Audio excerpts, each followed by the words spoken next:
kasih tema kita berbeda dari tadi pagi, saudara, tentang Yerusalem baru. Kita tahu tentang kota Yerusalem yang lama, ya saudara, yang ada di Israel, saudara. Tetapi Yerusalem baru nanti tidak ada di dunia, tetapi di sorga. Sorga yang sekarang itu sudah terpolusi oleh iblis, ya saudara. Itu sebab sorga yang sekarang, langit yang lama, kata kitab Wahyu, akan dihancurkan dan diganti langit yang baru. Dan kota Allah Yerusalem baru akan turun di sana, saudara. Jadi hebat sekali. Sorga yang kita bayangkan dan dituliskan dalam kitab suci, saudara, itu akan diganti oleh Tuhan dengan sebuah kawasan yang bernama Yerusalem baru, saudara. Sudah tentu kenapa tidak disebut sorga lagi, tetapi dinamakan Yerusalem baru, karena ada unsur Yerusalem di dalamnya. Dan ini menarik sekali karena kita ada pada akhir zaman, di mana semua percaturan politik, keamanan ekonomi, ya saudara, sosial, itu mau tidak mau akan bergandengan dengan negeri Israel. Mau tidak mau. Jadi di dunia negara-negara akan terpaksa harus berbaikan dengan mereka. Terpaksa. Sekarang belum begitu ketara, ya saudara. Sekarang masih secara tersembunyi, ya saudara. Tidak ada hubungan diplomatik, tetapi secara tersembunyi itu ada hubungan sebetulnya. Nanti akan sangat ketara bahwa semua negara di dunia akan menaruh harap kepada satu negara kecil ini. Itu kata firman, ya saudara. Itu sebab menarik sekali kita mau mengetahui apa sih Yerusalem. Apakah saya harus ke sana? Ya saudara. Tetapi saudara mesti tahu bahwa Yerusalem baru adalah sesuatu keadaan, bukan satu state, negara, tetapi sesuatu keadaan ilahi yang harus ada di dunia sekarang ini.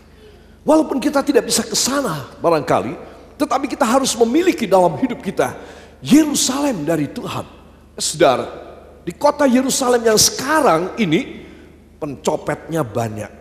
Ya, begitu saudara masuk di kawasan Yerusalem, di mana-mana tempat ada dalam 3 bahasa, 4 bahasa ditulis awas pencopet.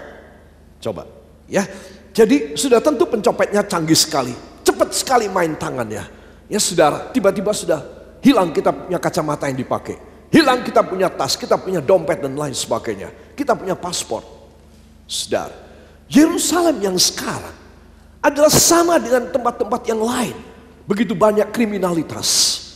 Tetapi apa yang saya dan saudara harus miliki?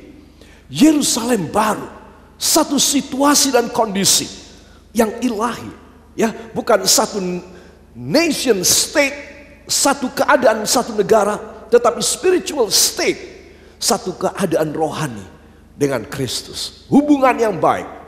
Yerusalem dari 2 kata, Yeru dan Shalom. Yeru berarti suatu tempat pertemuan, dan Shalom berarti damai. Di situ dipertemukan antara kita manusia berdosa dengan Allah, Juru Selamat kita. Amin. Jadi Yerusalem sudah mempunyai arti yang hebat, ya saudara, bahwa kita harus punya satu hubungan yang erat dengan Tuhan. Nanti kita akan melihat Yerusalem yang baru besok adalah tempat kediaman siapa aja yang bertahan dalam kesetiaan dan yang menang dalam ujian. Ya saudara, nanti kita akan melihat orang-orang yang kalah, orang-orang yang gugur imannya, tidak bisa masuk ke Yerusalem baru. Jadi kelihatannya ini tidak gampang dimasukin. Tidak gampang kita, ya asal aku percaya sama Tuhan, sudah titik cukup. Tidak. Saudara, itu sebab Anda dan saya kita harus belajar. Tuhan tolong beri kepada saya pengertian apa yang harus saya lakukan sementara saya masih hidup di dunia, supaya saya boleh mempunyai satu spiritual state, satu keadaan rohani Yerusalem baru. Amin. Katakan Yerusalem baru, kediaman saya yang bertahan dan menang. Beri tepuk tangan yang baik buat dia. Haleluya. Saudara, dari Wahyu pasal yang ketiga, ayat 11 dan ayat 12a. Mari kita akan baca. 1, 2. Aku datang segera. Peganglah apa yang ada padamu, supaya tidak seorang pun mengambil mahkotamu. Barang siapa menang, ia akan kujadikan soko guru di dalam bait suci Allahku. Amin. Ya saudara, lihat apa yang kita baca di sini. Yesus berfirman, aku datang segera. Jadi pegang apa yang ada padamu. Saudara, apa sih yang saudara miliki? Yang saya miliki? Iman. Kita harus mempunyai satu iman yang kita pegang. Apalagi yang saudara miliki? Kesetiaan, pelayanan, korban saudara, hati cinta saudara kepada jiwa-jiwa. Pegang, jangan sampai hilang. Karena itu merupakan harta benda rohani saudara, untuk bisa ditunjukkan kepada Tuhan. Tuhan, ini loh Tuhan, saya di dunia, saya punya harta ini, saya mau pegang sampai saya meninggalkan dunia. Ya saudara, sebab dikatakan, peganglah apa yang ada padamu, supaya tidak seorang pun mengambil mahkotamu. Amin. Jadi ternyata siapapun kita, sekecil, sesederhana apa kita kerjakan untuk Tuhan kita, saudara, orang itu dihargai oleh Tuhan. Ada mahkota di atas kepalanya yang tidak kelihatan. Saudara, ya, coba saya minta saudara menengok kepala samping saudara, coba. Wah, bagus kan? Ya, bagus kan mahkotanya? Tidak kelihatan. Tetapi saudara harus yakin, aku mempunyai mahkota. Ini harus kupertahankan. Amin. Barang siapa menang, ia akan kujadikan soko guru di dalam bait suci Allahku. Amin. Ayat 11 tentang mahkota yang harus dipertahankan. Ayat 12, orang yang mempunyai mahkota, dia adalah soko guru. Ya, soko guru adalah tiang. Ya, saudara, tiang kekuatan di dalam bait Allah Tuhan. Itu sebab anak-anak Tuhan, pelajaran Yerusalem baru adalah pelajaran tentang hubungan yang baik dari kita semua jemaat Tuhan. Katakan, hubungan saya yang baik dengan Kristus sementara saya hidup di dunia, mempertahankan mahkota saya sampai masuk ke sorga. Amin. Saudara berkorban, saudara mendapat mahkota. Saudara bertahan dalam pencobaan, saudara tidak mau jatuh dalam dosa, engkau dapat mahkota. Saudara, di sini kita melihat bahwa orang untuk mengambil hati Tuhan tidak sulit.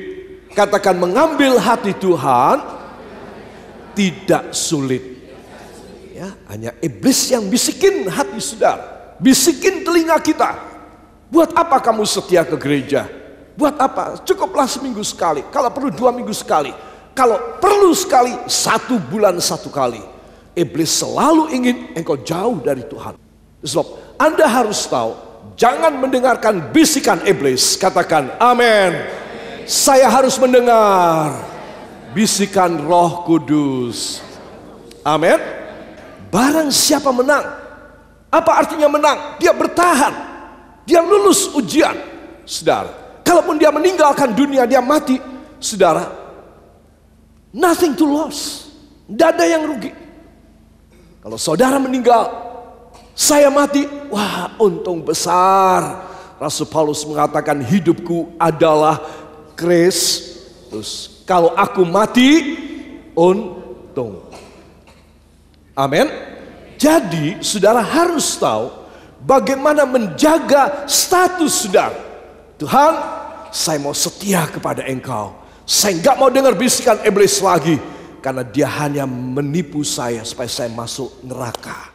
Para kekasih, itu sebab ayat yang kita baca tadi dari Wahyu pasal yang ketiga, ayat yang ke-11 dan 12a harus menjadi bagian di dalam kehidupan kita. Anak-anak Tuhan, saya akan lanjut lagi. Ada dua elemen yang timbal balik, ya saudara, yang saling berkaitan dalam multiperan, yaitu mahkota dan soko guru. Saudara, sorga memberikan kesempatan untuk saya dan Anda mempunyai mahkota dan menjadi soko guru. Saudara, apa perlunya di sorga?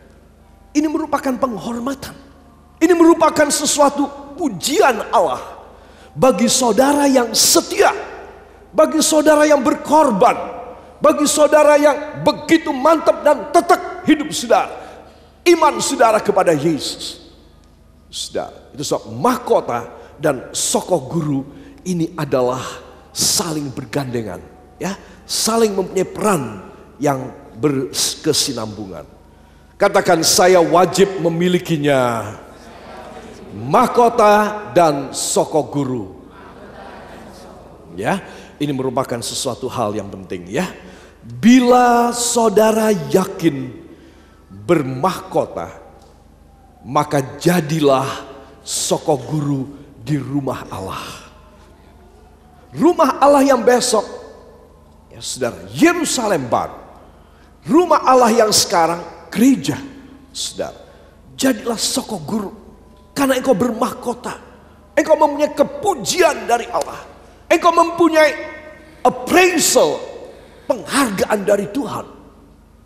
Kalau saudara berdoa di dalam nama Yesus, mujizat terjadi, berarti Tuhan menghargai doa saudara. Amin. Tapi kalau saudara berdoa tidak terjadi apa-apa, mungkin saudara tidak mempunyai penghargaan dari Allah. Itu sebab anak-anak Tuhan, kalau saudara mempunyai mahkota, harus dijaga. Artinya, saudara, kalau saudara berdoa, oh Tuhan, engkau cepat menjawab doa hamba. Saudara, engkau beriman, Tuhan cepat memberi kepadamu. Engkau berkorban, Tuhan cepat ganti 100 kali lipat. Amin. Ini saudara punya khasiat, saudara punya mahkota, saudara punya appraisal dari Tuhan.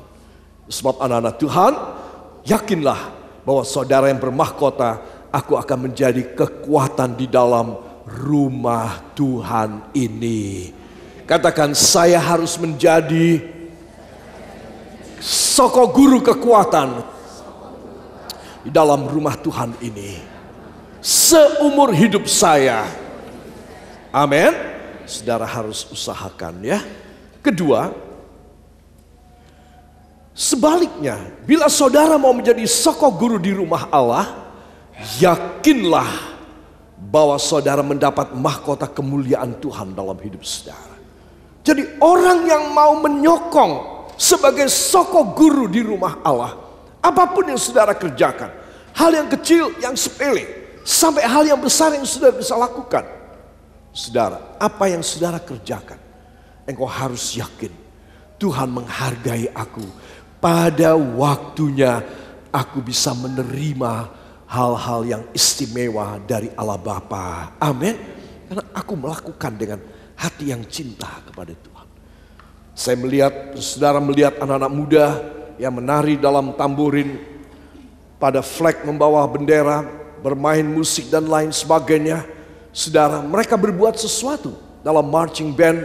Saudara, ibu dan bapak dalam dulos berlatih dengan sungguh-sungguh. Para ushers, para pelayan-pelayan di MK, semua korban saudara gak akan sia-sia. Engkau harus tahu, kalau aku bekerja dengan baik, aku menjadi kekuatan dalam gereja ini, aku punya mahkota. Amin. Tidak ada sesuatu pekerjaan tanpa dibayar, tidak ada. Semua orang yang bekerja mesti dibayar sama Tuhan. Yakinkan diri saudara. Saudara, saya melihat anak-anak yang meniup trompet, bermain dance di depan sini dengan bersama dengan tamburin mereka. Saudara, mereka berkeringat. Saudara, mereka mau melayani dengan baik. Saudara, itu semua tidak sia-sia. Kalau engkau mau menjadi soko guru, engkau pasti punya mahkota. Itu sebab Anda dan saya harus kerja apa ya yang aku bisa kerja? Kita membuka kesempatan dan lowongan kerja. Supaya saudara bekerja, mempunyai pekerjaan, menjadi soko guru. Amin. Maka engkau menerima mahkota kemuliaan. Haleluya. Siapa yang mau? Lambaikan tangan saudara. Mari berdoa. Tuhan Yesus, tolong kepada saya, supaya saya menjadi soko guru di dalam rumah-Mu ini. Karena saya merindukan mendapat mahkota kehidupan pada saat saya meninggal dunia. Dalam nama Yesus, di dunia ini seumur hidup saya harus berguna bagi rumah Tuhan. Ucapkan terima kasih kepadanya.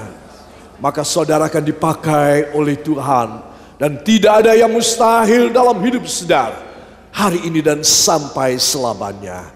Hanya di dalam nama Tuhan Yesus Kristus, Juru Selamat dan Penebus kami. Dan kita yang percaya mengaminkan. Amin. Haleluya. Mungkin saudara memikirkan, apa ya yang saya bisa lakukan? Pikirkan. Engkau bisa melakukannya. Saudara, hal yang kecil yang saudara mulai kerjakan akan dipercaya oleh Tuhan hal yang lebih besar. Amin. Tidak tiba-tiba hal yang besar, saudara. Tapi semua kita mempunyai peranan. Saya harus. Kalau saya seorang musician, seorang pemusik, saya harus kerja sebaik-baiknya. Kalau saya seorang pelayan puji-pujian, ataupun tamburin, ataupun apa yang menari dan lain sebagainya, ushers di depan, saya harus kerja dengan baik. Kenapa? Karena saudara akan menerima mahkota. Mau demikian? Yang mau angkat tangan, saya akan berdoa buat saudara. Bapa, Engkau melihat tangan-tangan kami, kerinduan kami, supaya kami boleh benar-benar menyokong orang-orang dan menjadi soko guru bagi gereja-Mu ini. Berkati semua kekasih yang mengangkat tangan mereka, tua dan muda, laki dan wanita. Diberkati saudara semuanya. Dan diberi kemampuan, keuangan, kesehatan, pembukaan jalan, hikmat, akal budi, keberanian, dan talenta ilahi. Dipakai untuk soko guru di rumah Tuhan. Dalam nama Tuhan Yesus Kristus, Juru Selamat dan Penebus kami. Kita yang percaya mengaminkan. Amin. Haleluya. Tadi pagi kita berbicara tentang Yerusalem, saudara. Dan sore ini tentang Yerusalem Bank. Semua ada historisnya, ada sejarahnya. Ya, Yerusalem dan Roh Kudus terdapat dalam Kisah Para Rasul pasal yang kedua ayat 1 sampai 4. Untuk pertama kalinya Roh Kudus turun ke dunia di kamar loteng di sebuah bangunan, bukan gereja, di sebuah bangunan kuno di kota Yerusalem. Saudara, itu satu tempat yang tidak begitu besar, tetapi untuk 120 orang berdiri itu sudah cukup sesak. Apalagi kalau mereka berlutut, pasti mereka berhimpitan satu sama lain. Ketika mereka berdoa menanti perjanjian Bapa, tiba-tiba pada suatu hari ada satu bunyi angin lesus masuk dalam ruangan. Yang luar biasa besar bunyinya. Dan Roh Kudus hinggap di atas kepala 120 orang. Saudara tahu, Yesus hanya memerintah untuk 11 orang untuk berhimpun di sana menanti. Tetapi kenapa ada 120 orang? 10 kalinya. Karena masing-masing dari murid Tuhan ingin mengajak orang, ayo kamu ikut. Ada yang menolak, ada yang mau. Oke, aku mau ikut. Akhirnya terkumpul 120 orang saben hari. Dari pagi sampai malam berseru kepada Tuhan dan berdoa dan menyanyi, memuji Tuhan, mendengar firman. Sampai tiba saatnya. Pada hari yang ke-10. Roh Kudus dicurahkan kepada mereka. Ini historinya, ini sejarahnya.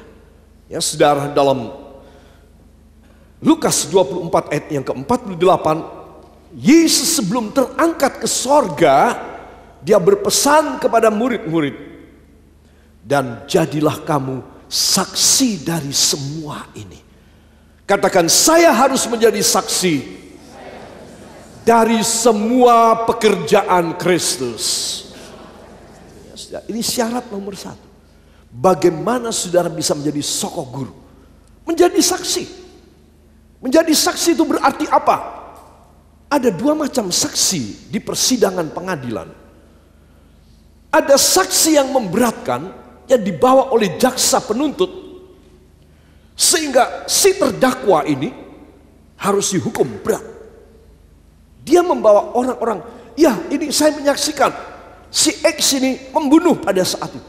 Ini saksi yang memberatkan. Maksud Tuhan adalah jadilah saksi yang meringankan. Saksi ada charge. Dalam istilah pengadilan, yang meringankan.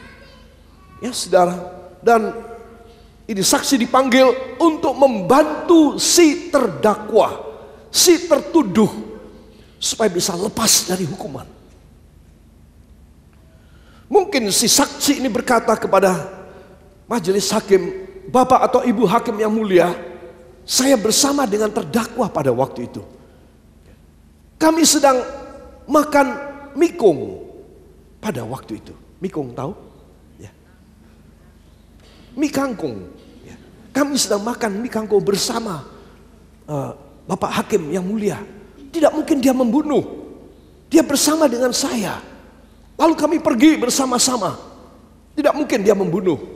Diselidiki, memang benar. Ini saksi yang meringankan, membebaskan dia dari hukuman 15 tahun penjara atau hukuman seumur hidup atau bahkan hukuman mati. Yang dimaksud oleh Yesus, dan kamulah saksi dari segala perkara adalah, kamu harus menjadi kesaksian yang meringankan, yang menyelamatkan, yang melepaskan orang-orang dari hukuman neraka. So, mereka boleh merdeka karena kamu yang maju menjadi saksi buat mereka. Mau demikian? Jadilah saksi di mana saudara membawa orang-orang yang dalam keadaan yang sulit, terikat oleh dosa, oleh penyakit, oleh ikatan iblis, oleh ketakutan. Saudara, bawa mereka datang kepada Tuhan. Kalau saudara menjadi saksi, maka Tuhan akan memberi anugerah mahkota di dalam hidup saudara. Amin. Lukas 24 ayat 49, Yesus berfirman, jangan tinggalkan Yerusalem. Hubunganmu yang baik, hubungan shalommu dengan aku, damai, sejahteramu dengan aku. Jangan, kalau kamu tinggalkan, kamu mesti berantem sama aku, kata Tuhan. Aku gak mau kamu berantem sama aku. Kamu harus selalu dalam hubungan yang baik dengan aku. Amin. Contoh, Tuhan, saya kok kepingin berbuat dosa ya. Tuhan, saya kok kepingin dapat uang yang cepat ya Tuhan. Ya, iblis membisikin saya, oh begini caranya, mudah, semua orang melakukan. Gak salah deh kalau kamu ikut juga. Saudara, nah saya akan terjebak. Kenapa? Karena saya tidak mendengar suara Roh Kudus, saya mendengar suara orang. Saudara, saya tidak tetap di Yerusalem, saya keluar dari Yerusalem. Saudara, apa yang terjadi pada saya menerima hukuman Tuhan karena saya keluar dari Yerusalem. Itu sebab anak-anak Tuhan dalam Yohanes pasal yang ke-20 ayat yang ke-30, mohon dibuka dalam Alkitab saudara. Yohanes 20 ayat yang ke-30. 1, 2. Memang masih banyak tanda lain yang dibuat Yesus di depan mata murid-muridnya yang tidak tercatat dalam kitab ini. Amin. Masih banyak hal yang Yesus lakukan tetapi tidak tercatat di dalam kitab ini. Banyak mujizat, katakan banyak sekali mujizat yang tidak tertulis di Alkitab. Jadi bagi urusan saya, kemustahilan saya juga ada mujizat. Amin. Kuatkan hati saudara. Saudara, engkau datang kepada Tuhan. Tuhan, ada banyak mujizat yang tidak tertulis dalam kitab suci. Please, salah satu atau dua yang saya butuhkan, kau sanggup melakukan. Amin. Yakin demikian? Sebab saudara harus tahu, Yerusalem baru itu dibayangi dengan apa yang ada sekarang ini. Supaya Anda dan saya ada dalam hubungan yang baik dengan Tuhan Yesus, maka engkau akan mendapatkan Yerusalem di dalam hatimu. Saudara pulang nanti, ya, tadi waktu mau berangkat sudah berantem, ya, ataupun tidak mau omong, ada di sini suami atau istri yang tadi sebelum meninggalkan rumah sedang tidak omong, ya. Nanti pulang dilanjutkan ronde kedua, atau jadi baik, atau jadi baik, jadi baik. Sudah tidak usah lagi diurus. Ingat pelajaran 2 minggu yang lalu, ada 3 kata. 1, never mind. 2, no problem. 3, it's okay. Kalau saudara orangnya itu jincai, orangnya itu luas hatinya. Kenapa saudara bisa luas hati? Karena engkau punya cinta. Engkau tidak punya kekejaman, engkau tidak punya dendam kesumat. Kalau saudara mempunyai hati yang cinta, untuk saudara mengatakan never mind, udah tidak usah kepikiran, no problem, tidak masalah, it's okay, baik-baik aja. Saudara, engkau mengatakan ini bukan sebagai satu kebiasaan, latah bicara, tapi memang dari dalam hati dan pikiran saudara. No problem, tidak ada apa-apa, semua it's okay, tidak usah khawatir, ya. Hatiku tulus. Orang yang kayak gini bisa diberkati, dipercayai luar biasa. Tapi kalau ada orang apa-apa ngamuk, apa-apa sakit hati, apa-apa dieling-eling, ya, sampai mati aku tidak bisa lupa sama kamu. Sebab Anda dan saya harus tahu hati kita. Katakan, hati saya harus benar di hadirat Tuhan, supaya saya masuk Yerusalem baru. Amin. Ayo katakan bersama saya, mulai malam hari ini saya yakin saya akan mengalami banyak mujizat yang tidak tertulis di dalam kitab suci. Saya yakin apa yang saya butuhkan segera terjadi pada saya, karena Dia berjanji demikian. Angkat tangan, ucapkan terima kasih kepadanya. Terima kasih Tuhan. Jangan kau biarkan kami tanpa mujizat-Mu Tuhan, hidup terlalu berat, hidup terlalu sengsara. Sebab beri mujizat Tuhan di dalam hidup kami, sehingga jemaat ini boleh bersuka cita. Belum masuk ke Yerusalem baru, di dunia sudah merasakan Yerusalem baru, hanya di dalam nama Tuhan Yesus Kristus, Juru Selamat dan Penebus kami. Kita yang percaya mengaminkan. Amin.